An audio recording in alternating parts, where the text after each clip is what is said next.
I'm not going to discuss this any further, Vivian. You need to leave. She stood in his corner office holding the ultrasound images she had carried for 3 weeks, waiting for the right moment to share them. The right moment had apparently never existed. Marcus, please just look at them. The doctor confirmed everything. These are your children. He did not move from behind his desk. He did not reach for the photographs. He looked at her with an expression she had never seen directed at her before, something cold and calculated, as though she were a problem requiring solution rather than the woman he had held in the dark just 6 days ago. My children. He repeated the words slowly, tasting their bitterness. You expect me to believe that after 14 months of very convenient availability, you suddenly turn up pregnant at the exact moment I mention restructuring my estate. Do you think I am stupid, Vivian? Do you think I have not seen this before? The words landed like physical blows. Vivian felt her knees weaken but refused to let them buckle. She had prepared for surprise. She had prepared for concern about timing, about complications, about what this meant for them. She had not prepared for this. Seen this before. Her voice came out smaller than she intended. Marcus, what are you talking about? We have been together for over a year. You know me. I know that you came from nothing. His voice remained perfectly level, which somehow made it worse than shouting. I know your mother has medical debts that would take you decades to pay on your salary. I know you made yourself available at every possible opportunity, and I know that women target men like me constantly. You were simply better at the long game than most. Welcome back to another powerful story, my beloved listeners. Kindly tell where you are watching from and what time it is where you are at. If you are new here, prepare for a story of betrayal, unexpected love, and what truly makes a family. Drop everything and listen closely. This tale of heartbreak and redemption might just change how you view love and family forever. Vivian stared at the man she loved and watched him become a stranger before her eyes. The Marcus who had laughed with her over takeout containers at midnight was gone. The Marcus who had pulled her close during thunderstorms because he remembered she mentioned once that they made her anxious was gone. In his place stood a fortress of wealth and suspicion, and she could not find the door. My mother. She repeated his words slowly, feeling something crack in her chest. I told you about my mother because you asked why I looked tired. Because I trusted you. That was not manipulation, Marcus. That was honesty. And the pregnancy. He leaned back in his chair, the leather creaking expensively. Right after I mentioned updating my will. Right after I talked about legacy and what I want to leave behind. The timing does not strike you as convenient. Convenient. The word tasted like ash. We were careful, Marcus. Things happen anyway. Biology does not care about your paranoia. He stood then, moving to the window that overlooked the city 47 floors below. His back to her. A door closing. 3 years ago, a woman named Gazelle spent 8 months convincing me she was carrying my child. She had ultrasounds. She had morning sickness. She had a very compelling performance of maternal joy. I found out 3 days before our wedding that she had never been pregnant at all. The entire thing was a con designed to access my money and my name. Vivian absorbed this information. She had known something had happened before her, some wound that made him cautious about trust. He had mentioned it in fragments during their late-night conversations, never the full story, just the shadow of old pain. She had held space for that pain. She had been patient with his walls. I am not her. Vivian kept her voice steady through sheer force of will. Whatever that woman did to you was cruel and wrong. But I am standing here actually pregnant with your children. Not one baby, Marcus. Twins. You can come to the next appointment. You can see them on the monitor. You can hear their heartbeats. That is exactly what she said. He turned from the window and the late afternoon light behind him made his face unreadable. Word for word, actually. She was very convincing too. The ultrasound images trembled in Vivian's hands. She looked at them, at the 2 small forms she had already begun to love, and understood with terrible clarity that evidence meant nothing to a man who had decided not to believe. What would it take? She asked quietly. What proof could I possibly provide that you would accept? There is no proof. His voice carried the finality of a verdict already delivered. There is nothing you can say or show me that I would trust. I have been through this before and I will not be fooled again. So you have already decided. The words came out hollow. Nothing I say matters because you made up your mind before I even walked in here. Marcus moved to his desk and pulled a business card from a drawer. He held it out to her with the impersonal courtesy of a man concluding a transaction. This is my attorney, Robert Vance. If you want to pursue this legally, that is your right. You will receive 6 months of severance, which is generous given the circumstances. But I am not playing the devoted father for someone who has been playing me this entire time. Vivian did not take the card. She looked at his outstretched hand and then at his face, searching for any trace of the man she had known. She found nothing. Just walls and certainty and the particular arrogance of someone who believed his own judgment was infallible. I never wanted your money, Marcus. She spoke quietly because quiet was all she had left. I wanted you.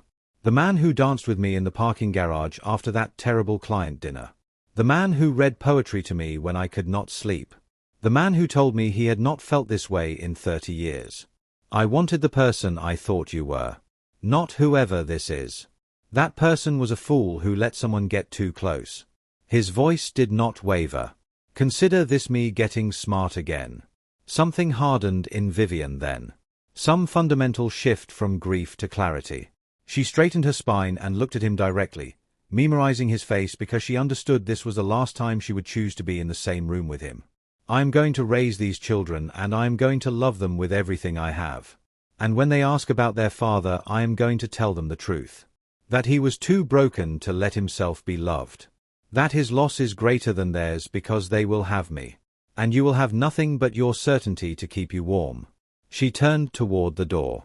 Behind her she heard him pour himself a drink, ice against crystal, the sound of a man congratulating himself on a narrow escape. Vivian. His voice stopped her at the threshold. She allowed herself one fraction of a second to hope that he would take it back, that he would say he was scared and sorry and wrong. She turned. Do not contact me again unless it is through my attorney. I mean that. She nodded once.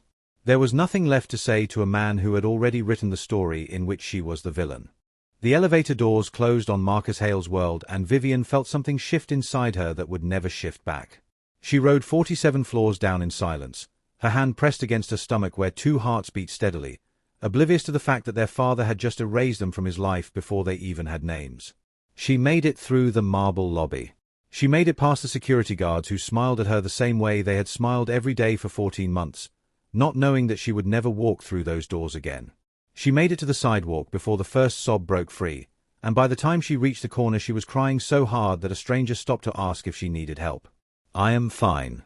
She lied. I am going to be fine. The stranger looked uncertain but moved on, and Vivian stood on a street corner in a city that suddenly felt foreign, trying to remember how to breathe. High above her in his corner office, Marcus Hale watched her figure disappear into the crowd. His hand pressed against the glass and something hollow settled into his chest, but he told himself it was relief. He told himself he had done the only sensible thing. He told himself that whatever he was feeling would fade by morning. The ultrasound images remained on the floor where Vivian had dropped them. 2 small profiles in grainy black and white. Faces that would haunt him in ways he could not yet imagine. Evidence he refused to examine because examining it might crack the certainty that was now all he had left. Vivian learned that survival has a taste. Metallic and bitter, like blood in your mouth after biting your tongue to keep from screaming. But you swallow it anyway because the alternative is drowning, and she refused to drown. She moved 200 miles from Marcus Hale's sphere of influence, far enough that his shadow could not reach her, close enough that she could still find work. She rented a small apartment in a building that had seen better days, the kind of place where the radiator clanked like a heartbeat and the neighbors minded their own business because everyone had their own troubles to manage. The money Marcus had deposited in her account as severance sat untouched. Vivian could not bring herself to spend it.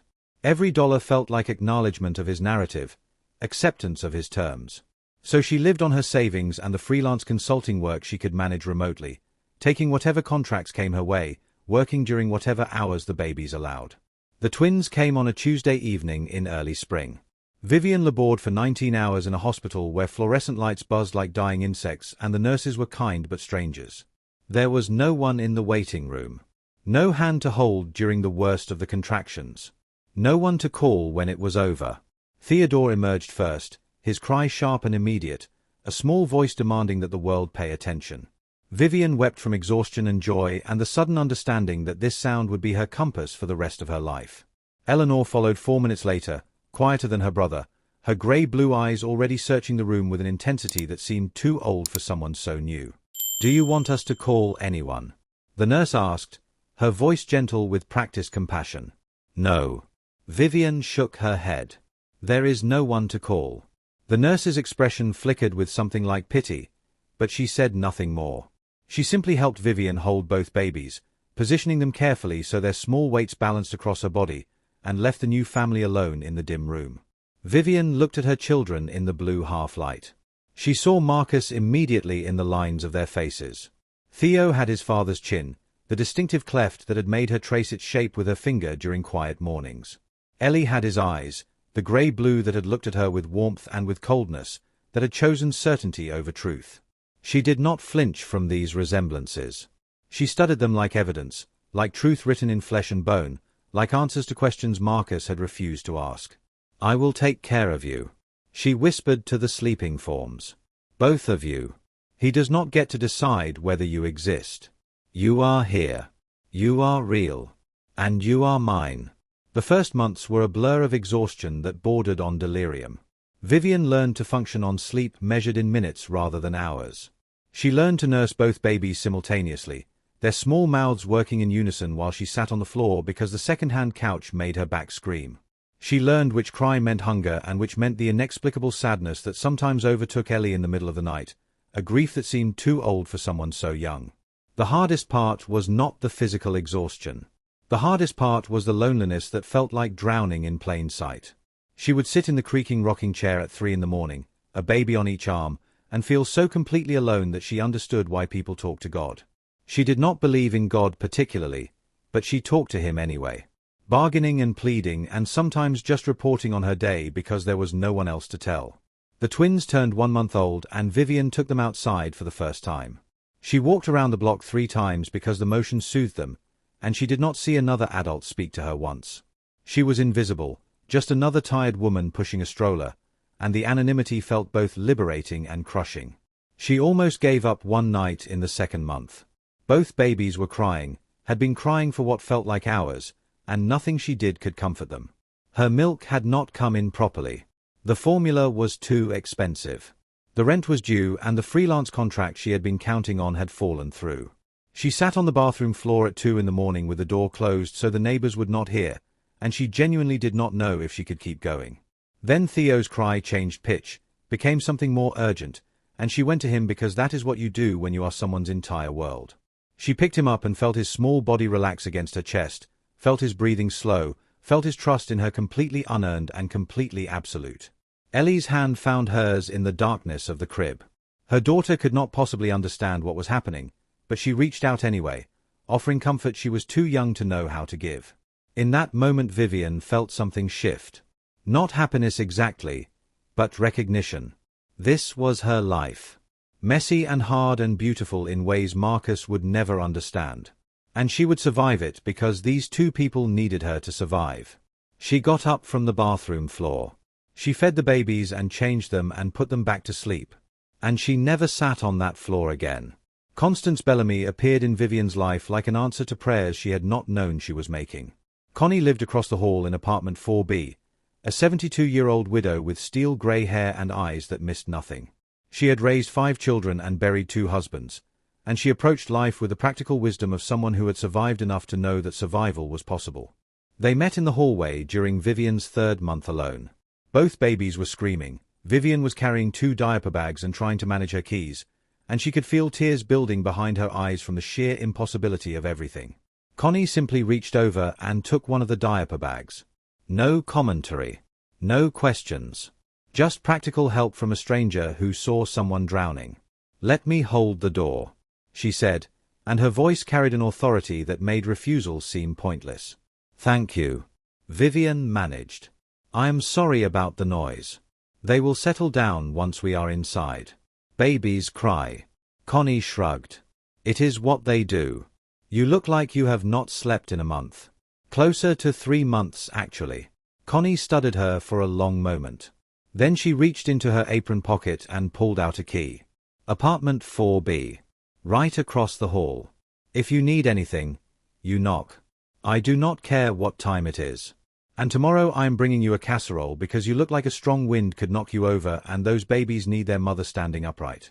Vivian opened her mouth to refuse, to insist she was fine, to maintain the fiction of independence she had wrapped around herself like armor. But Connie was already walking away. Do not bother arguing. She called over her shoulder. I have outlived 2 husbands and 5 decades of men trying to tell me what to do. You will not win this one. The casserole arrived the next morning. So did Connie, who took one look at the apartment and the babies and Vivian's hollow eyes and simply rolled up her sleeves. You go shower. She said it like an order. I have got them for 30 minutes. Go. I cannot ask you to. You are not asking. I am telling. Go wash your hair before it walks off your head by itself. Vivian showered for the first time in 4 days. When she emerged, Connie had the babies settled on a blanket on the floor and was folding the laundry that had been piled on the couch for a week. You are doing better than you think, Connie said without looking up. Nobody gets a prize for suffering beautifully. You just have to survive until surviving gets easier. When does it get easier? Depends. Connie finished folding her honesty and added it to the neat pile. Some people it takes months. Some people it takes years. Some people it never gets easier. They just get stronger. You look like the third kind to me. Connie became a fixture in their lives after that. She appeared at strategic moments with food and wisdom, never asking for explanations, never pressing for the story Vivian was not ready to tell. She watched the twins during the hours Vivian needed to work, refusing payment with the stubbornness of someone who had decided that this particular battle was not worth having. In return, Vivian started picking up groceries for Connie when she went to the store and fixing small things in the older woman's apartment. The leaky faucet, the stuck window, the light fixture that flickered. It was not a transaction exactly. It was something better. A mutual choosing that neither of them had expected but both of them needed. The twins recognized Connie before they recognized almost anyone else. She became Gamma Connie without anyone formally designating the title, and she accepted it with the gruff pleasure of someone who had thought her days of being needed were over. Vivian returned to work properly when the twins were 4 months old. She had found a position as a communications consultant with a healthcare nonprofit, remote enough that she could work during nap times and after bedtimes, flexible enough that she could manage the endless emergencies of new motherhood. The money was not great, but it was steady. For the first time since leaving Marcus's world, she could pay her rent without checking her bank balance first. Her reputation in the field began to rebuild. Word of mouth spread, one satisfied client recommending her to another, her portfolio growing slowly but consistently. By the twins' first birthday, she had enough steady work to stop taking every contract that came her way. She could be selective. She could breathe. Theo and Ellie grew into toddlers with distinct personalities that emerged more clearly each month. Theo was bold and physical, climbing furniture before he could walk properly, testing every boundary Vivian set with determined persistence. He fell down constantly and got up every time, brushing off injuries that would have devastated other children. Ellie was quieter, more watchful. She sat in corners and observed the world with those grey-blue eyes that saw everything and revealed nothing. She did not speak as early as her brother, but when she did speak, her words were precise and considered, as though she had been thinking about exactly what to say. They fought and loved each other with equal intensity. Theo would snatch toys from Ellie's hands and she would wait, patient as stone, until he set them down, then reclaim them without comment. Ellie would refuse to share her crayons and Theo would simply find other crayons, his resourcefulness rendering her hoarding pointless. They developed their own language in the crib, sounds and gestures that meant nothing to Vivian but clearly meant everything to them. The resemblance to Marcus grew more pronounced as they grew. Theo's profile in silhouette was already his father's in miniature. Ellie tilted her head the same way Marcus did when considering a problem. Their hands had his particular shape, the long fingers, the curved palms. Vivian stopped flinching when she noticed these resemblances and started feeling something closer to vindication. These children were proof of the truth Marcus had refused to believe. Their very existence was evidence she had never needed to provide. The first time one of the twins asked about their father, Vivian had been preparing herself for months. Theo was 3, just verbal enough to frame the question that had clearly been building in his mind. Mama. He said it during dinner, his spoon paused halfway to his mouth. Other kids have daddies. Where is our daddy? Ellie looked up from her plate with the focused attention she brought to everything, waiting for the answer with an intensity that made Vivian's heart ache. Some families have daddies and some do not. Vivian chose her words carefully. Our family has me and you and Ellie and Gamma Connie. That is our family. But where is he? Theo persisted with the relentlessness of a 3-year-old who has not received a satisfactory answer. Did he go away? Yes. Vivian said quietly. He went away. Why? This was the question she had dreaded. She had practiced answers in the mirror, testing different versions, trying to find the words that would be honest without being cruel. Sometimes adults are not ready to be parents. She said finally. Sometimes they make choices that hurt other people because they are scared or confused. Your daddy was not ready. That does not mean there is anything wrong with you. It just means he could not be here. Is he coming back? Ellie asked, her voice small. I do not think so, baby. The twins absorbed this in their different ways. Theo returned to his dinner with apparent satisfaction. The question answered enough for his practical mind. But Ellie was quiet for the rest of the evening, and when Vivian went to check on her later, she found her daughter drawing a picture of their family. 3 figures. The apartment building. A sun overhead. And in the corner, a 4th figure drawn in grey, barely visible, with a question mark floating above its head. Vivian sat down next to her daughter and looked at the drawing for a long time. That is really beautiful, sweetheart. She said finally. You drew our family perfectly. Ellie pointed to the grey figure. That is the daddy. I do not know what he looks like, so I made him grey. That is very smart. Vivian kept her voice steady. Sometimes we do not know what things look like, and that is okay. Maybe someday I will know. Ellie said it without particular emotion, a simple statement of possibility. Then I can color him in. Vivian pulled her daughter close and held her until Ellie squirmed free to continue drawing. That night, after both children were asleep, she sat in the living room and allowed herself to cry for the first time in months. Not from sadness exactly, but from the weight of carrying this alone, from the knowledge that her children would grow up with questions she could not fully answer. In another city, in a penthouse that cost more than Vivian would earn in a decade, Marcus Hale was pouring himself a drink and trying to remember why he had come home. The day had been full of meetings and decisions and the particular exhaustion of running an empire. He had acquired a company that morning, fired an executive that afternoon, and approved a charitable donation that would generate good press for months. Productivity, impact, progress. All the metrics by which he measured his life showed positive trajectories. And yet, he stood by the window where he had stood the day he sent Vivian away. The city lights spread below him like an offering, all of it his if he wanted it, and none of it enough to fill the hollowness that had settled behind his ribs and refused to leave. He told himself the hollowness was nothing. Loneliness, perhaps, the natural consequence of his schedule and his standards. He dated occasionally, women vetted carefully by his security team, but none of them lasted. He found reasons to end things before they could begin properly. Too ambitious. Too simple. Too interested in his money. Too uninterested in him. The truth he would not acknowledge was that he compared every woman to Vivian and found them lacking. Not because they were inferior, but because none of them knew him the way she had known him. None of them laughed at his terrible jokes or called him out when he was being insufferable or made him feel like a person instead of a portfolio. But Vivian had been a con artist. He reminded himself of this regularly, repeating it like a mantra, reinforcing the narrative that had allowed him to send her away. She had been playing the long game.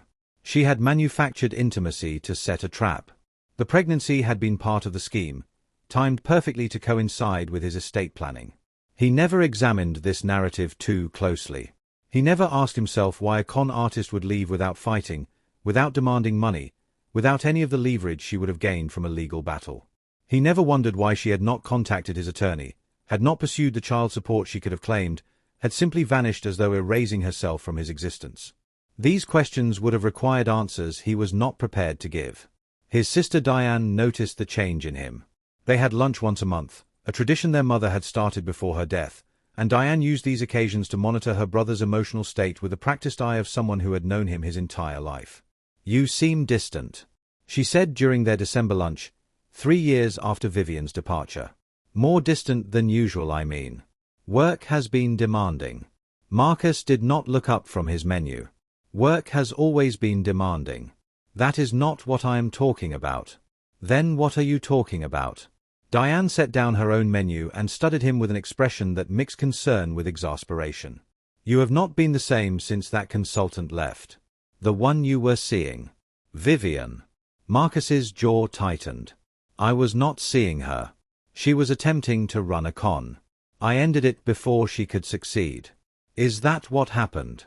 That is exactly what happened. Diane was quiet for a moment. Then she said carefully, I met her once. At the foundation gala 3 years ago. She did not seem like a con artist to me. Con artists never seem like con artists. That is the point. She seemed like someone who genuinely cared about you. Diane pressed. She looked at you the way Mom used to look at Dad. Like you were the most interesting person in the room. Marcus finally met his sister's eyes. His expression was closed and final. Drop it, Diane. I do not want to discuss this. She dropped it. But she did not stop watching him with that concerned expression, and she did not stop wondering about the woman who had disappeared so completely from her brother's life. The years passed in the way that years do, accumulating slowly and then suddenly. The twins turned 4, then 5. Their personalities solidified into distinct shapes that Vivian could not have predicted but recognized immediately as essentially themselves. Theo became the protector of smaller children on the playground, intervening in conflicts with a confidence that sometimes bordered on bossiness. His teachers reported that he was bright but restless, struggling to sit still during activities that did not interest him, excelling at anything that let him move and build and create. Ellie became the quiet observer that she had always been, but her observations now emerged as artwork of startling sophistication. She drew constantly, filling notebooks with images that captured emotional truths most adults would miss. Her teachers called her gifted. Vivian called her perceptive. The twins' 5th birthday party was small and perfect. Connie came with a cake she had baked herself, chocolate with vanilla frosting because that was what Theo wanted, and decorated with painted stars because that was what Ellie wanted. A few friends from preschool came with their parents, and Vivian watched her children blow out candles together with a joy that felt like vindication. She had done this. She had built this life from nothing, from the ashes of rejection, from the rubble of shattered trust. These children were happy and healthy and loved. They knew nothing of penthouses or billions or a father who had refused to acknowledge their existence. They knew only their apartment and their school and their Gamma Connie and their mother who had never once let them down. That night, after everyone had gone home and the twins were sleeping in their shared room surrounded by birthday presents, Vivian sat on her small balcony and allowed herself a rare moment of complete satisfaction. She had survived. More than survived. She had built something real. And if sometimes she still thought about Marcus, still wondered if he ever questioned his certainty, still felt the ghost of what they had been together, well, that was just proof she was human. That she could carry scars and keep moving forward anyway.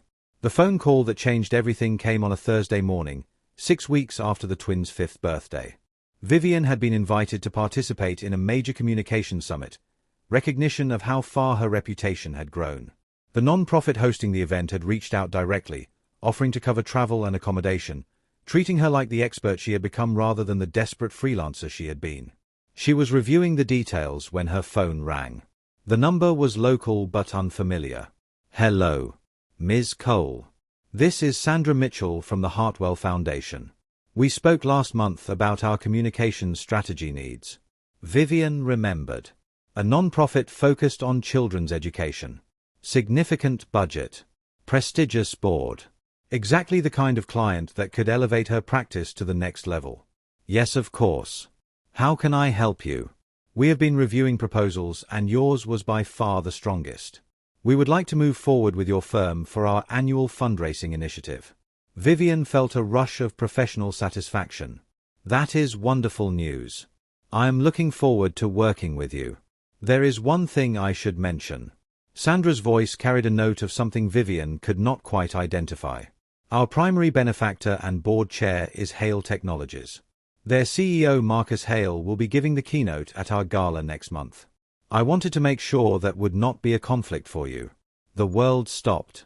Vivian heard her own breathing, heard the blood rushing in her ears, heard 5 years of carefully constructed distance threatening to collapse. Ms. Cole. Are you still there? Yes. Vivian forced the word out. I am here. Is there a conflict I should know about? No. She said it too quickly and then more steadily. No conflict. Thank you for letting me know. I look forward to the project. She ended the call and sat motionless for a long time. Marcus. In her professional orbit again. At an event she would be working. In the same building as her at the same time. She thought about withdrawing. She could cite scheduling conflicts, refer them to another consultant, avoid the collision that suddenly seemed inevitable. But something in her refused. She had spent 5 years building a life that did not include Marcus Hale. She would not let his shadow continue to limit her now. Besides, she told herself, he would be giving a keynote speech at a major gala. She would be working behind the scenes, managing communications, invisible. There was no reason their paths would cross directly. She was wrong about that. But she would not discover how wrong until it was too late to matter. The non-profit's family event was scheduled for 2 weeks before the gala, a community day designed to showcase their youth programs for potential donors.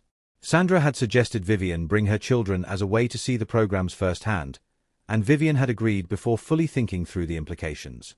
She told herself the risk was minimal. Marcus Hale would not attend a children's event on a Saturday afternoon. Men like him did not mingle with finger paint and juice boxes. They wrote checks and gave speeches and let other people handle the actual work of being present. The community center was bright and chaotic, filled with children running between activity stations while parents chatted in clusters. Ellie immediately gravitated toward the art table, her eyes widening at the array of supplies. Theo found a building block station and began constructing something elaborate that seemed to require absolute concentration. Vivian let herself relax. She mingled with the non-profit staff, observed the programs with a professional eye, took notes on messaging opportunities. This was exactly the kind of visibility that could grow her business. She did not see the tall woman with Marcus Hale's cheekbones watching from across the room. Diane Hale Warren had come to represent her family's foundation at the event, a last-minute substitution when the planned representative had called in sick. She had not expected to enjoy herself. These community events were not really her preference, but she found the children's artwork charming and the staff competent. She was circulating through the room when something caught her eye.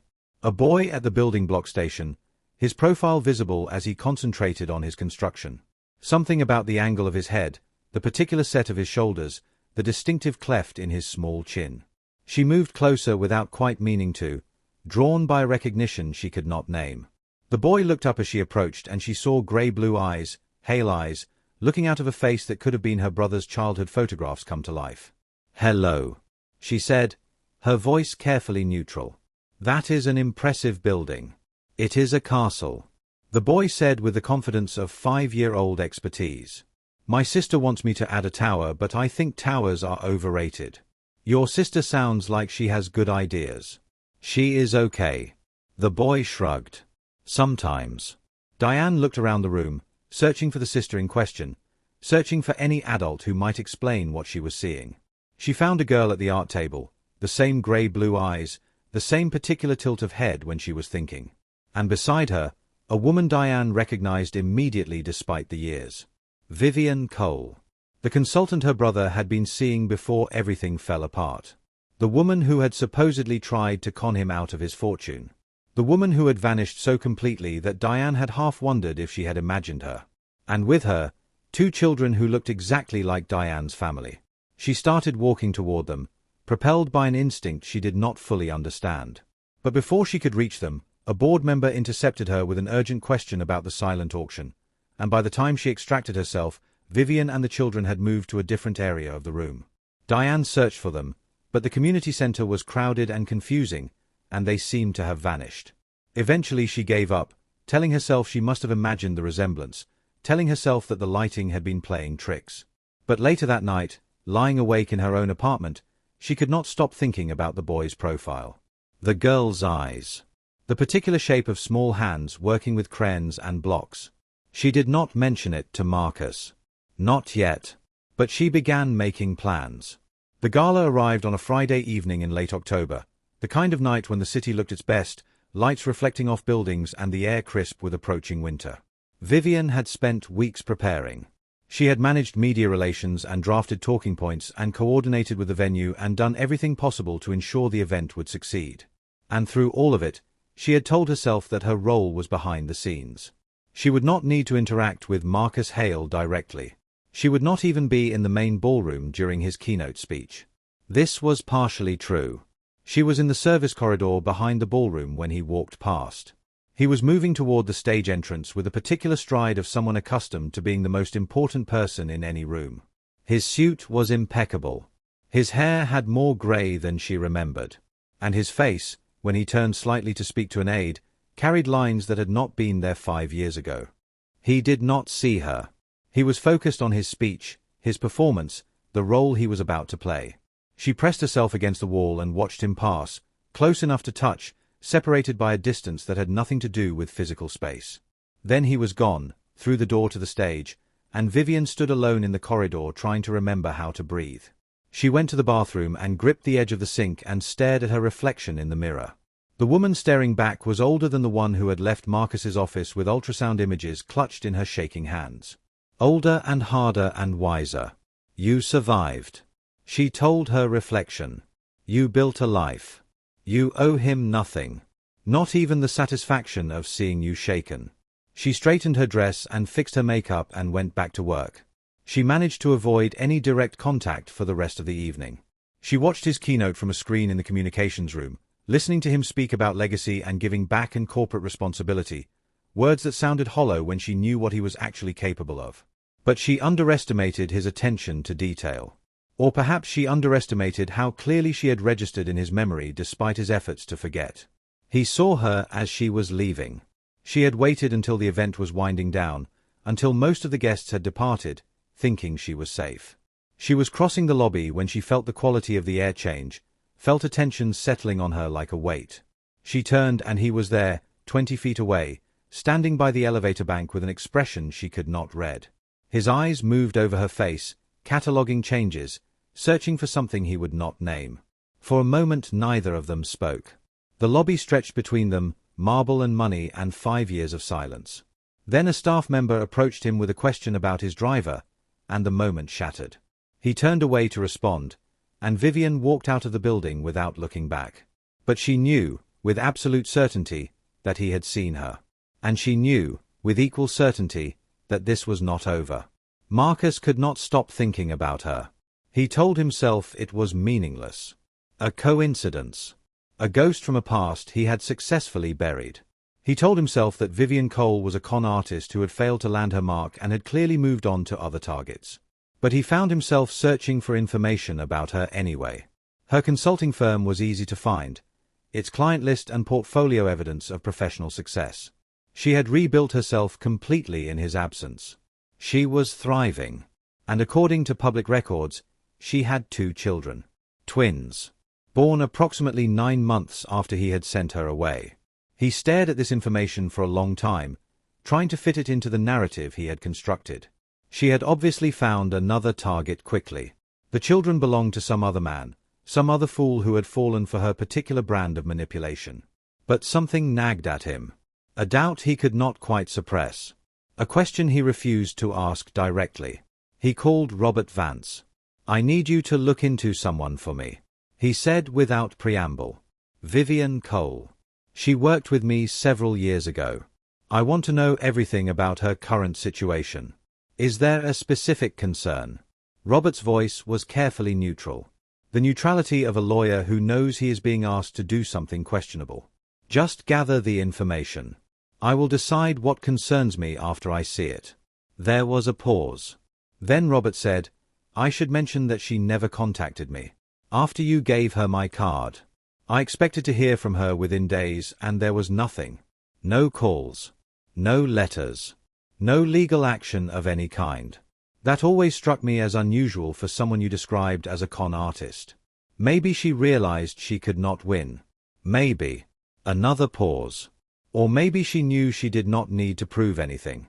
Just get the information, Robert. The file arrived 3 days later. It included photographs. Marcus opened the folder expecting confirmation of his narrative. What he found instead destroyed everything. The twins were in the photographs, playing in a park near Vivian's apartment. A boy and a girl, 5 years old, their faces clearly visible.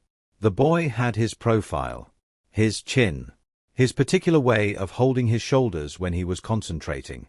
The girl had his eyes, the hail eyes that had marked his family for generations, distinctive enough that strangers commented on them, genetic enough that they appeared in every Hale family photograph for the past century. Marcus felt the ground shift beneath him. He felt 5 years of certainty crack and begin to crumble. He felt something that might have been recognition, or might have been the beginning of a devastation so complete that it would take years to fully understand.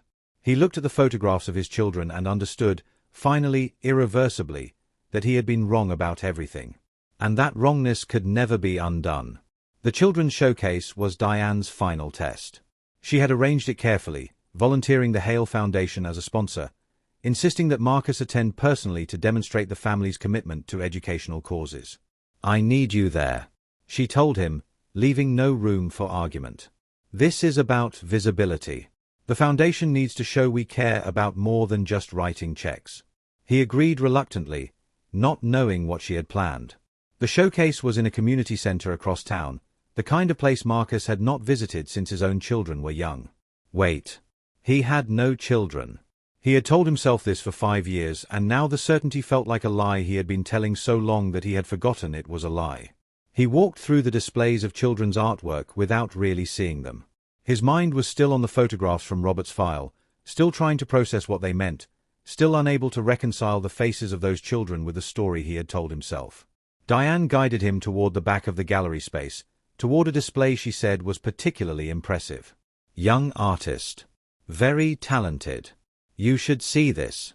He rounded the corner and stopped. The painting was a family portrait. 3 figures standing before an apartment building, a sky full of stars overhead. The technique was sophisticated for a child, the colors carefully chosen, the composition balanced in a way that suggested natural ability. But it was not the technique that stopped his breathing. It was the 4th figure, standing apart from the family group, rendered entirely in gray. A silhouette rather than a person. And floating above that silhouette, a question mark. The name placard read, "My Family," by Eleanor Cole, age 5. Eleanor. Named after someone. Not him. Cole. Vivian's name. His children. His daughter's painting. His own image rendered as a grey unknown because his daughter did not know what he looked like. His daughter. Marcus felt his legs go unsteady. He gripped the edge of the display stand to stay upright. Behind him, Diane said nothing. She was watching him with an expression that mixed satisfaction with something like grief. And then, across the room, he heard a child's laugh that sounded exactly like his own. He turned. Vivian was kneeling before 2 children, adjusting the girl's hair ribbon, saying something that made the boy laugh. The children were in profile first, and Marcus saw his own childhood photographs come to life. The boy's chin. The girl's eyes. The particular tilt of their heads when they were amused. Then the girl turned and looked directly toward him, her grey-blue eyes meeting his grey-blue eyes across a crowded room, and Marcus Hale understood that he was looking at his daughter, that she was real, that she had been real for 5 years while he pretended otherwise. He could not move. He could not breathe. The world had narrowed to this single image, the woman he had accused of lying and the 2 children whose faces proved she had told the truth. 5 years. First words he had not heard. First steps he had not seen. Birthdays and skinned knees and nightmare comfort and all the moments that make up a childhood, all of them happening without him because he had chosen certainty over truth. Diane's hand was on his arm. "You need to sit down," she was saying. "Marcus, you are going to fall." But he could not sit down. He could not look away. He could only stand there frozen while everything he thought he knew about himself and his choices collapsed into rubble around him. Across the room, Vivian stood. She took her children's hands. And she walked toward the exit without ever once looking in his direction. She did not need to look. She had never needed his acknowledgement to make her truth true. She had simply lived it, day after day, year after year, while he convinced himself that his certainty was wisdom instead of fear. The door closed behind them. Marcus remained frozen. The grey silhouette in his daughter's painting stared back at him with its question mark floating above, asking the question he should have asked 5 years ago. And now it was too late to answer. The drive back to his penthouse was a blur of city lights and shattered certainty. Marcus sat in the back of his car while his driver navigated traffic, but he saw nothing outside the window. He saw only the faces of two children. His children. The boy's profile that was his own profile in miniature. The girl's eyes that were his eyes looking back at him with no recognition because she had never seen his face before. Diane had wanted to come with him, but he had refused. He needed to be alone with what he had just learned. He needed to sit in the wreckage of 5 years of deliberate blindness and understand exactly what he had done. The penthouse was dark when he arrived. He did not turn on the lights. He poured himself a drink from the bar cart and stood at the window where he had stood the day he sent Vivian away, looking out at the same city lights, breathing the same expensive air, and feeling like a completely different person than the man who had been so certain of his own judgment. He thought about Vivian in his office, holding ultrasound images, trying to make him see what he refused to see. He thought about her voice breaking when she said she had never wanted his money. He thought about her final words, the prophecy she had delivered with quiet devastation. His loss would be greater than theirs because they would have her. And he would have nothing. She had been right. She had been right about everything, and he had been too arrogant and too afraid to believe her. He pulled out his phone and looked at the photographs Robert had sent. The twins at a park. The twins walking with Vivian. The twins at what appeared to be a birthday party, blowing out candles on a cake while an elderly woman watched with obvious joy. 5 birthday parties he had missed. 5 years of first days and last days and ordinary days. 5 years of watching them become people, of learning who they were, of being their father. Gone. All of it gone because he had chosen to believe the worst about a woman who had only ever shown him her truth. He called Diane. She answered on the first ring. I need to know everything. His voice sounded foreign to his own ears. Everything about them. Where they go to school. What they like. What they are afraid of. Everything. There was a pause. Then Diane said quietly, I have been gathering information for a few weeks. Since the family event. I saw the boy's profile and I knew, Marcus. I knew immediately. Why did you not tell me? Because you needed to see for yourself. You would not have believed me. You barely believe your own eyes. She was right. He would have found a way to dismiss her concerns, to construct another narrative that protected him from the truth. He had become expert at that particular form of self-deception. The girl's painting. He said. The one in the gallery. The grey figure with the question mark. I saw it. Diane's voice was gentle in a way she rarely allowed herself to be. She does not know what you look like, Marcus. She has never seen your face. So she painted you as a question. Something cracked open in his chest. A fissure that had been building for years, finally giving way. I have to fix this. You cannot fix this. Diane said flatly.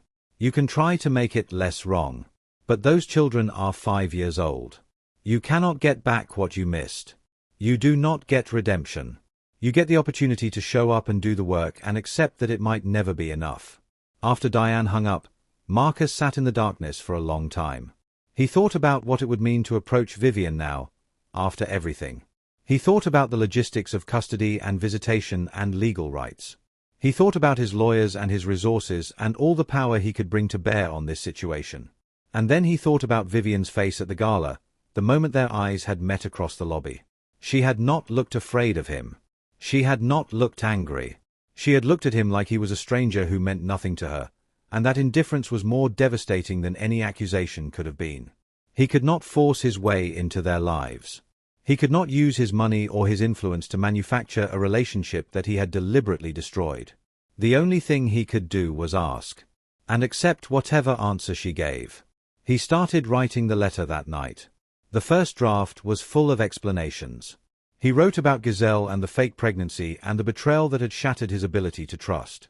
He wrote about his fear and his certainty and the story he had told himself to justify sending Vivian away.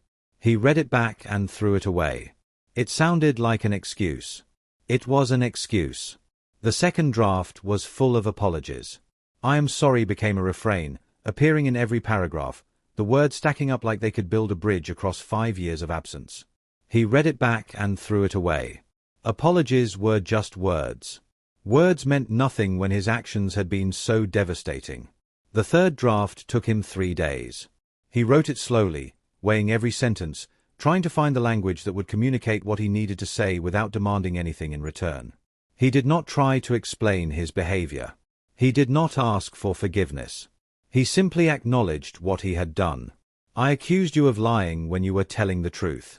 I dismissed the existence of our children because I was too afraid to believe in them. I spent 5 years convincing myself that my cruelty was wisdom, and I was wrong about everything. He wrote about the showcase. About seeing Ellie's painting and understanding for the first time what his absence had cost. About seeing the twins across the room and recognizing his own features in their faces. About the devastation that had followed, the complete collapse of the reality he had constructed. He wrote about what he wanted, but carefully, without demands.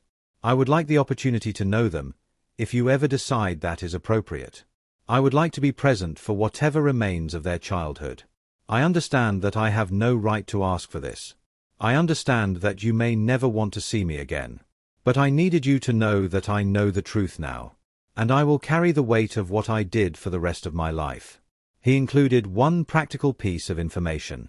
There is a heritable blood disorder in my family. My uncle had it, and my cousin's son was recently diagnosed. The children's doctors should be aware of this possibility. It can be managed if caught early, but it requires monitoring. Whatever you decide about me, please have them tested. He did not include his phone number. He did not suggest a meeting time or place. He simply signed his name and added a single line at the bottom. If you ever want to contact me, Diane will know how to reach me. I will wait as long as waiting takes. He mailed the letter and then he sat in his penthouse and waited for a response that might never come. The letter arrived at Vivian's apartment on a Tuesday morning. Thick cream envelope, expensive paper, handwriting she recognized immediately despite the years. She did not open it. It sat on her kitchen counter for 3 days while she moved around it, making breakfast for the twins, packing their lunches, helping them with their homework. Every time she passed it she felt its weight, the pull of whatever words waited inside. Connie noticed it on the second day. That is some fancy stationery, she observed, her voice carefully neutral. Someone important writing to you. Something like that. You going to open it? I do not know yet. Connie studied her for a long moment. Then she said, you know who it is from. It was not a question. Connie had never asked directly about the twins' father, but she had eyes and she had seen photographs of Marcus Hale in magazines. She had made her own conclusions years ago. Yes. Vivian admitted. I know who it is from. And you are afraid of what it says. Vivian considered this. She was not afraid exactly. She was something more complicated than afraid. She was angry that he had the audacity to reach out now, after 5 years of silence. She was curious about what he could possibly say that would matter.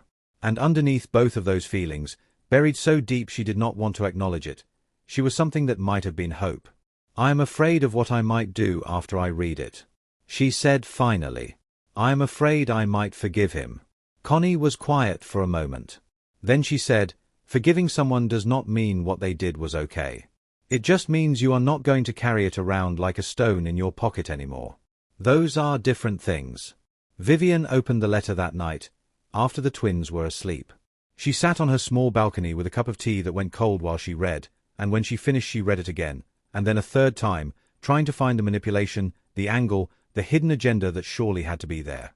She could not find one. The letter was raw in a way she had not expected. There were no justifications, no explanations designed to make his behavior seem reasonable. He took full responsibility for what he had done, acknowledged that it was monstrous, and asked for nothing except the possibility of someday meeting his children. The information about the blood disorder felt different from the rest of the letter. Practical rather than emotional. A genuine concern about the twins' health rather than a ploy for sympathy. She called their pediatrician the next morning and scheduled the tests he had suggested. Whatever she decided about Marcus, she would not let her anger put her children at risk. But deciding what to do about the man himself was more complicated.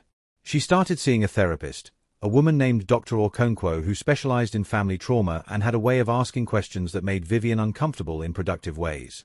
What are you most afraid of? Dr. Okonkwo asked during their second session. If you let him back into your lives.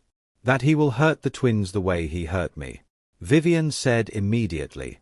That he will be inconsistent. That he will show up when it is convenient and disappear when it is not. That they will learn to love him and then he will abandon them. What else? Vivian was quiet for a long moment. Then she admitted, that I will remember how much I loved him. That I will be stupid enough to let him hurt me again. Is loving someone stupid? It is when they have proven they will throw that love away. Dr. Okonkwo leaned forward slightly. You have survived 5 years of single parenthood. You have built a career and raised 2 healthy children and created a life that works. That is not the biography of someone stupid. I was stupid to trust him in the first place. Were you? Or were you simply trusting and he was simply unworthy of that trust? Those are different things. His failure to be trustworthy does not make your trust a mistake. It makes his betrayal worse. Vivian thought about this for days afterward. She had spent 5 years believing that she had been foolish to love Marcus, that her judgment had been flawed, that she should have seen through him from the beginning. But Dr. Okonkwo was suggesting something different. That her openness had been a gift she offered and he had been too damaged to receive it. That the flaw was in him, not in her. It did not make the hurt less. But it changed the shape of it somehow. She talked to Connie about her decision, sitting in the older woman's apartment while the twins played in the hallway. He says he wants to know them. Vivian said. He says he will wait as long as it takes. What do you want? I want him to have never sent me away in the first place. But I cannot have that. No. Connie agreed. You cannot. So what do you want from what is actually possible? Vivian considered this. I want my children to have what they need. I want them to grow up knowing they are loved. I want them to understand where they come from, even if where they come from is complicated. Those are good things to want. Connie said. None of them require you to forgive him. They just require you to decide what is best for those children. She paused, then added, when they are 20 and they ask you about their father, what do you want to be able to tell them? That you kept him away because he hurt you.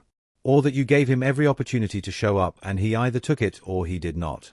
It was this question that finally decided things. Vivian was not ready to forgive Marcus. She might never be ready to forgive him. But she was ready to give her children the chance to know their father, if he could prove himself worthy of knowing. She called him on a Sunday evening, after the twins were asleep. Her hands were steady as she dialed because she had practiced this conversation in her mind 100 times and she knew exactly what she needed to say. Hello. His voice was cautious, uncertain in a way she had never heard from him before. It is Vivian. She kept her own voice flat and businesslike. I received your letter. Thank you for calling. I did not think you would. I almost did not. Silence stretched between them, heavy with everything that had happened and everything that had not. Then Marcus said, the children. Are they? They are fine. The tests came back negative. No signs of the disorder.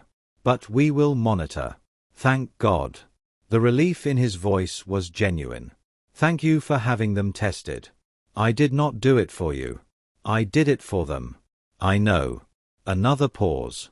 Vivian, She cut him off before he could continue. I am not calling to hear you apologize. Apologies are words and words are cheap.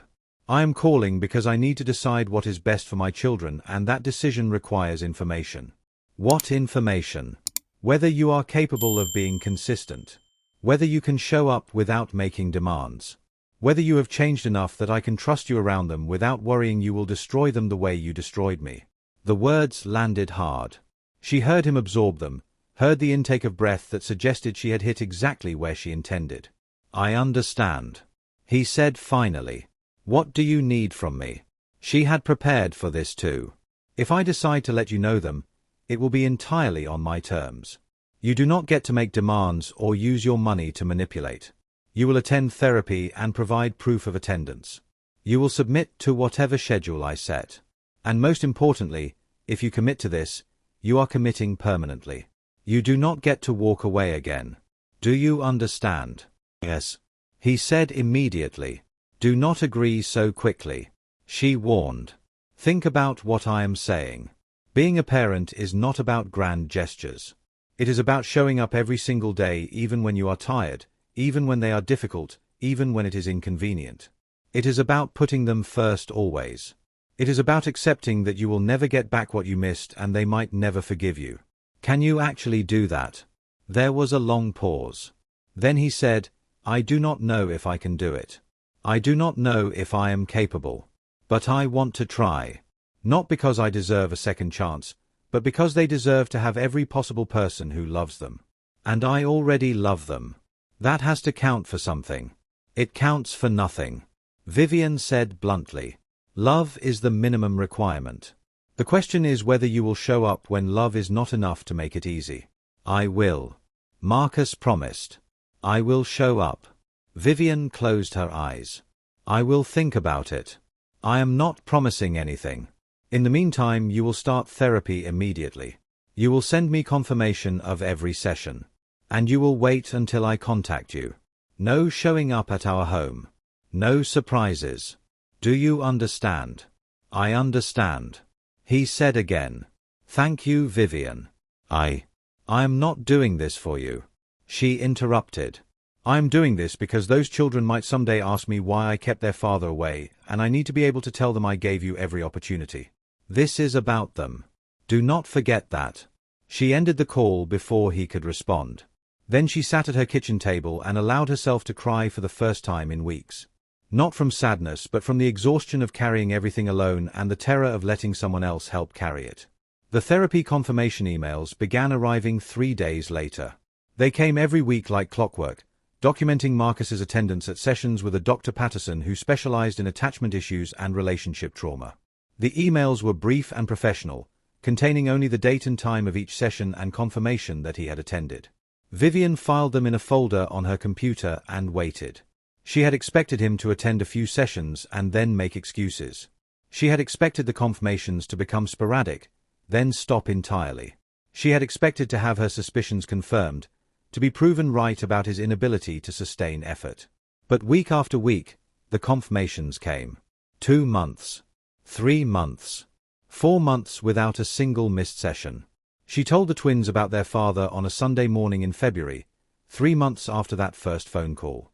She had been preparing for this conversation for weeks, trying to find words that would be honest without being cruel, that would explain without overwhelming. They were eating pancakes when she brought it up. She had made them in the shapes of animals because Ellie liked elephants and Theo liked dinosaurs, and she wanted them to be comfortable before the conversation began. I need to talk to you both about something important, she said, and watched their faces shift from happy to attentive. Are we in trouble? Theo asked immediately. No, baby. Nobody is in trouble. This is about your father. The shift in the room was immediate. Ellie put down her fork. Theo's eyes went wide. They had asked about their father over the years, received careful answers, and eventually stopped asking. But the question had never gone away. It had just gone underground. You remember when you asked where your daddy was? Vivian said carefully. And I told you he was not ready to be a parent. They both nodded. Something has changed. Vivian continued. He knows about you now. He saw some of Ellie's artwork at the community showcase, and he realized that you were real and that he had made a terrible mistake. He wrote me a letter saying he was sorry and asking if there was any way he could be part of your lives. Ellie's eyes went wide. She looked at Theo. Theo looked back at her. Some silent communication passed between them. Why does he want to know us now? Theo asked. His voice carried an edge that surprised Vivian. Why did he not want to know us before? She had prepared for this question, but it was still hard to answer. Your father was hurt badly by someone before he met me, she said. That hurt made him scared to trust anyone. When I told him I was pregnant with you, his fear was bigger than his faith in me. He made a terrible choice. It was not right, but it is what happened. Is he still broken? Ellie asked, her voice small. A little, Vivian admitted. But he is working on it. He is seeing a doctor who helps people with their feelings, and he is trying to become someone better. Do you want us to meet him? Theo asked. This was the question that mattered most. What I want is for you to be happy and safe, Vivian said.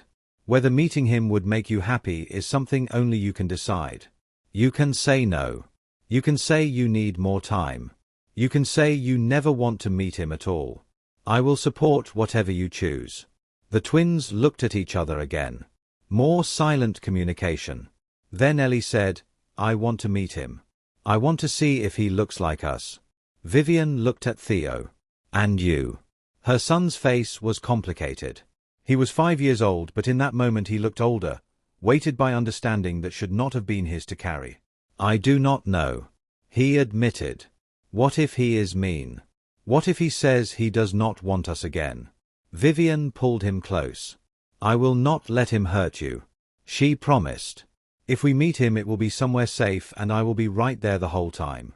And if he ever tries to leave again we will be fine because we have always been fine. Just the three of us. Just the three of us. Theo repeated. And Gamma Connie. Ellie added. And Gamma Connie. Vivian agreed. She smiled at both of them. We are a family all by ourselves. Meeting your father does not change that. It just adds more people to care about you, if he proves he can be trusted.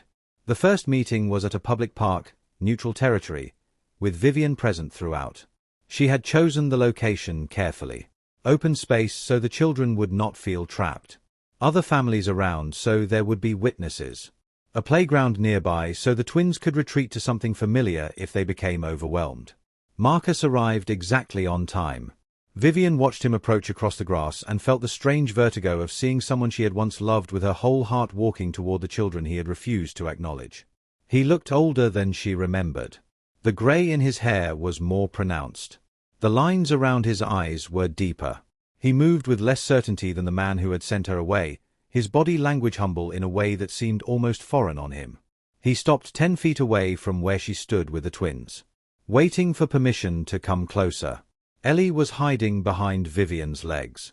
Theo stood in front of his mother, his small body positioned protectively, his chin raised in a gesture that reminded Vivian painfully of Marcus himself.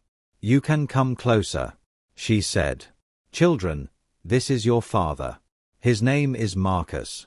He approached slowly, then knelt down to their eye level. His eyes were bright with unshed tears, but his voice was steady. Hello, he said. I am really glad to meet you both. Theo studied him with an intensity that seemed too old for 5. You look like us, Ellie said from behind Vivian's legs. I do. Marcus agreed.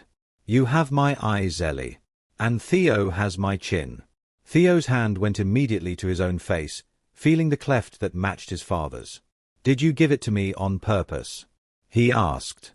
Or did it just happen? It just happened, Marcus said. That is how genetics work. Sometimes you get features from your parents whether they plan it or not. Like how we did not plan to not have a dad, but it happened anyway. Theo's voice was sharp. Vivian watched Marcus absorb the words. She saw the impact land, saw him flinch and then hold steady. That is exactly right, he said. You did not plan to not have a dad, and that was not fair to you. I made a terrible mistake a long time ago and you paid the price for my mistake. That is the worst thing I have ever done. I do not have a good excuse. I was scared and wrong and I hurt you and your sister and your mom. I am sorry. I know sorry is not enough, but it is all I have right now. Theo absorbed this. His expression did not soften, but it became slightly less hostile. Ellie emerged from behind Vivian's legs and moved closer to Marcus. She studied his face with the focused attention she brought to everything. Can I draw you? She asked suddenly. Marcus's face transformed with something that looked like hope. I would love that, he said. I have seen some of your work. You are incredibly talented. Ellie beamed. They spent 2 hours at the park. Marcus pushed the twins on the swings and watched them climb the playground equipment and answered their questions with a patience Vivian had never seen from him before. He did not try to buy their affection with gifts. He did not make promises he might not keep. He simply paid attention, learning their preferences, memorizing their quirks, showing up in the way Vivian had demanded. When it was time to leave, Ellie hugged him without prompting. Her small arms wrapped around his waist and Vivian saw tears finally escape from Marcus's eyes, tracking down his cheeks as he carefully returned the embrace. Theo did not hug him. He offered a handshake instead, small and solemn. Marcus took his son's hand and shook it with appropriate seriousness. "Can we see him again?" Ellie asked as they walked to the car. Vivian looked at Marcus. He was standing where they had left him, watching them go with an expression of desperate hope. "We will see," she said. But that was not a no. The visits became regular after that. Every Saturday afternoon, supervised by Vivian, in public spaces where the children felt safe. Parks and playgrounds and the Natural History Museum where Theo became fascinated with dinosaurs and Marcus learned every species name to keep up with his son's questions. Ellie warmed first, as Vivian had expected. She was naturally open, quick to forgive, ready to love anyone who showed her kindness. Within a month she was calling Marcus by his first name. Within 2 months she had started calling him something else, a word Vivian pretended not to notice. Theo took longer. His trust was a fortress that had to be earned brick by brick. He watched Marcus carefully, looking for signs of the abandonment he had already experienced once. He tested boundaries, pushed limits, waiting to see if this father would prove as unreliable as the absence that had preceded him. Marcus passed every test. He showed up on time, every time. He learned what Theo liked on his sandwiches and what Ellie refused to eat. He remembered stories they had told him from week to week, asking follow-up questions that proved he had been listening. He did not use money to impress. He used time to prove. One Saturday, 3 months into the visits, Marcus missed a pickup. Traffic had made him late by 20 minutes, and when Vivian called to check on him he sounded genuinely devastated. "I am so sorry," he said. "I should have left earlier. I should have anticipated." By the time he arrived, Theo had already retreated into the particular silence that meant he had expected disappointment and received it. Marcus did not make excuses. He apologized to the children directly, explained what had happened, and asked what he could do to make it right. "You could stay for dinner," Ellie suggested. Vivian hesitated. Dinner at her apartment meant crossing a boundary that had been firmly in place. It meant allowing Marcus into their home, their private space, the life she had built without him. But Theo was watching her with an expression that was hard to read. Testing again. Waiting to see what she would do. "He can stay," she said finally. "If he wants to." Marcus stayed. He sat at her small table and ate the pasta she had been planning to make anyway. He listened while Ellie described her school project and Theo complained about a classmate who had been bothering him. He helped with the dishes afterward, drying while Vivian washed, working in a rhythm that felt dangerously familiar. After the twins were in bed, he stood awkwardly in her living room, obviously uncertain about whether he should leave. "Thank you," he said, "for letting me stay. For all of this. I am not doing it for you," she reminded him. "I am doing it for them. I know. But thank you anyway." He left, and Vivian stood at her window watching him walk to his car. She felt something shift in her chest that she was not ready to name. 2 years of supervised visits established a routine that felt both fragile and essential. Marcus came every Saturday. He attended school concerts and art shows, always sitting in the back, always leaving before other parents could ask who he was. He learned the twins' schedules and their preferences. He remembered their friends' names and their teachers' quirks and the particular way Ellie liked her bedtime story read. The twins changed too. Ellie started calling him Dad openly, naturally, as though the word had always belonged to him. Theo took longer, but eventually the word appeared in his vocabulary as well, first hesitantly, then with growing confidence. Vivian watched these changes with complicated feelings. Part of her was glad that her children had what they needed. Part of her was jealous that they could forgive so easily when she could not. And part of her, the part she kept locked away, was something else entirely. She started noticing things about Marcus that surprised her. The way he looked at her when he thought she was not watching. The care he took not to overstep, not to assume, not to push for more than she was willing to give. The patience he showed with Theo's testing, never rising to the bait, always responding with steady presence. He had changed. She could see it, even if she was not ready to trust it. One evening, 2 years after the first meeting, Marcus asked if he could speak to her privately.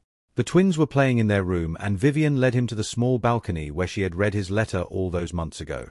"I want to thank you," he said, looking out at the city lights, "for giving me this chance. I know I did not deserve it. You still do not deserve it, she said flatly. I know. He turned to face her. I will spend the rest of my life knowing that. But Vivian, I need you to know that I see what you built. The life you made for them. The stability, the love, the certainty that they are wanted. You did that alone. You gave them everything while I gave them nothing, and that is something I can never make up for. You are right, she said. You cannot. He nodded, accepting this. I am not asking for anything, he said. I am not trying to earn forgiveness or win you back or prove that I am a different person now. I just wanted you to know that I see it. And I am grateful, even if that gratitude will never be enough. They stood in silence for a while. Then Vivian said, the twins have their spring recital next week. Ellie has a speaking part and Theo is doing something with drums. I know, Marcus said. I have it in my calendar. You could sit with me, she heard herself say, instead of in the back. If you want. The look on his face was worth the risk. Hope and surprise and something that might have been joy. I would like that, he said quietly. Thank you. It was not forgiveness. It was not reconciliation. But it was something. The phone call came at 2 in the afternoon on an ordinary Wednesday. Ms. Cole, this is the school nurse. Theodore collapsed during gym class. The paramedics are here and they are taking him to the hospital. You need to come right away. Vivian ran to her car. She drove to the hospital with her hands shaking on the wheel, her mind cycling through every terrible possibility. When she arrived, Theo was already being examined. He was pale and frightened and smaller than she had ever seen him. She called Marcus without thinking about it. It is Theo, she said as soon as he answered. He collapsed at school. We are at the hospital. I do not know what is wrong. I am on my way. His voice was sharp with immediate focus. 15 minutes. He made it in 12. He arrived breathless and wild-eyed, his usual composure completely shattered. He took one look at Theo, pale and connected to monitors, and something in his face cracked open. I am here, he said. I am here now. The doctors ran tests. They asked about family medical history. They asked about the blood disorder Marcus had mentioned in his letter years ago, the one the twins had tested negative for. Sometimes it presents later. The doctor explained. The early tests can be inconclusive. We need to run more comprehensive panels. The hours that followed were the longest of Vivian's life. She sat in the hospital room with Marcus, both of them watching their son sleep, both of them waiting for news that might change everything. At some point she realized they were holding hands. She did not remember reaching for him or him reaching for her. It had simply happened, two people clinging to each other in the face of something terrifying. He is going to be okay, Marcus said, and she could hear him trying to convince himself. He has to be okay. The diagnosis came the next morning. It was the blood disorder Marcus had warned about, but it was manageable with treatment and monitoring. The doctors were optimistic. Theo would need regular checkups and medication, but his prognosis was good. Marcus was tested as a potential bone marrow donor in case Theo ever needed a transplant. He was a partial match. His sister Diane came and was tested too, proving to be a better match. She arrived at the hospital looking at Vivian with an expression of recognition and something like respect. You built this family, Diane said during a quiet moment in the hallway. While my brother was pretending you did not exist. You built all of this. I did what I had to do. No.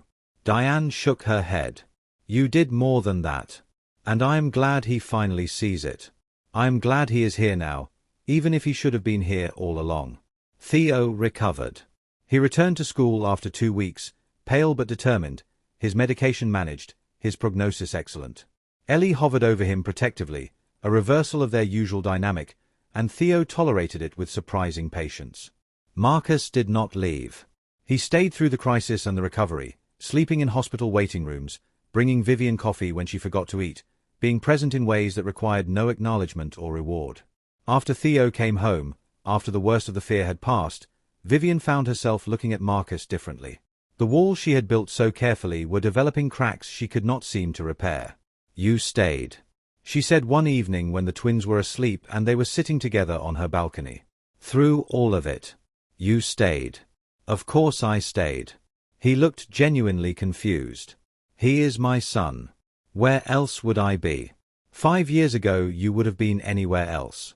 The words hung between them. Marcus did not try to deflect or defend. 5 years ago I was a coward. He said.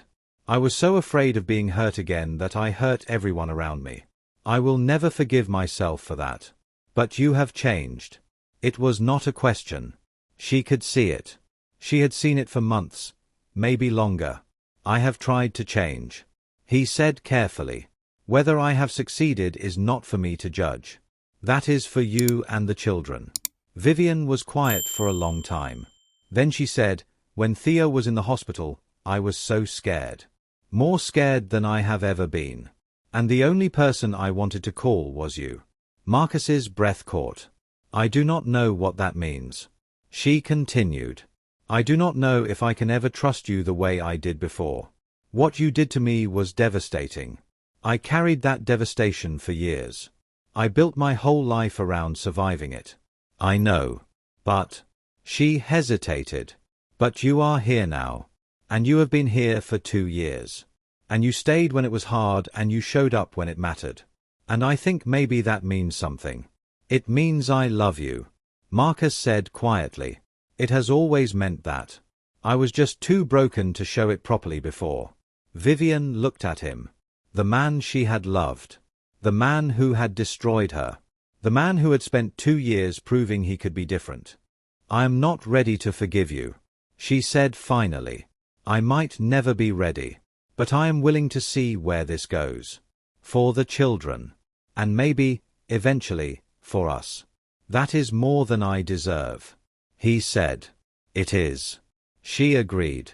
Do not waste it. The twins' 10th birthday party was in the backyard of a house they had moved into the year before. A house Marcus had helped Vivian purchase, an offer she had considered for months before accepting. The backyard was full of streamers and balloons and the joyful chaos of 10-year-olds celebrating.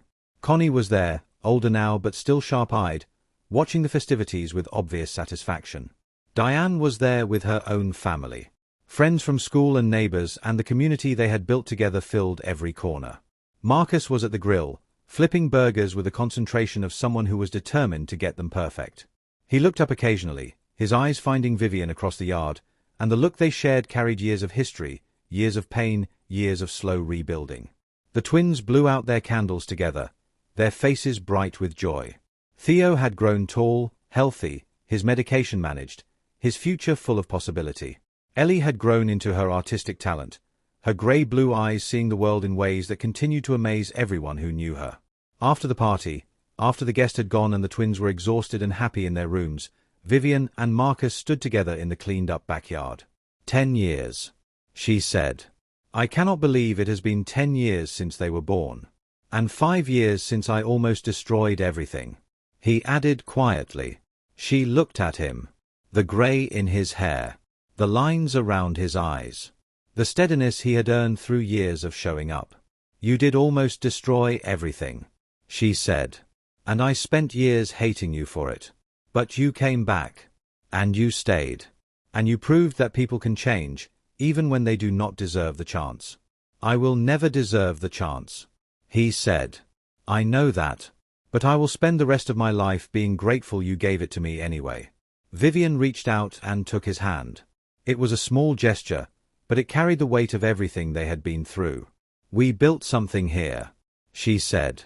Something I never thought was possible after what happened. The 4 of us. This family. It is not what I imagined, but it is real. It is everything, Marcus said. She looked up at the sky, at the stars appearing one by one as the darkness deepened. Ellie asked me once why I let you come back, she said. Why I gave you the chance to know them. What did you tell her? I told her that holding on to anger is exhausting. That I wanted to give you the opportunity to prove you had changed, so that whatever happened, I would know I had done the right thing for them. And that sometimes the bravest thing you can do is let someone try again, even when every instinct tells you to keep them away. Marcus squeezed her hand. Do you still believe that? He asked. I believe it more than ever, she said. Because you proved me right. You showed up when it mattered. You stayed when it was hard. You became the father they deserved, even though it took you far too long to get there. And us? He asked carefully. Is there an us? Vivian turned to face him. The man she had loved. The man who had broken her. The man who had spent years putting her back together. There is an us, she said. I do not know exactly what it is yet. But there is something. And I am willing to find out what it becomes. The kiss that followed was not a fairy tale ending. It was something better. It was two imperfect people who had been through hell together, choosing each other anyway. Choosing to build something new from the ashes of what had been destroyed. Inside the house, Ellie peered through the window and saw her parents kissing in the moonlit backyard. She grinned and ran to find her brother. They are kissing, she announced. Theo looked up from his birthday presents. About time, he said, with the authority of a 10-year-old who had been watching this romance develop for years. Does this mean they are getting married? I do not know, Ellie said. But it means we are a real family now. All four of us. We were always a real family. Theo corrected. Mom made us a real family. Dad just finally figured out he wanted to be part of it. Ellie considered this. Then she nodded. He was slow. She agreed. But at least he got there eventually. They returned to their presents, leaving their parents to figure out the future on their own. And outside, in the backyard of the home they had built together, Vivian and Marcus stood in each other's arms and looked up at the same stars. The ending was not perfect. The scars would never fully heal. There would be more challenges ahead, more tests, more moments when the past threatened to overwhelm the present. But they had survived the worst. They had built something real from nothing. And they had proven that the deepest truth of all, the one Marcus had been too afraid to believe, was simple and unbreakable. Love does not require belief to be real. It only requires showing up again and again, until showing up becomes its own kind of proof. And that was exactly what they planned to do.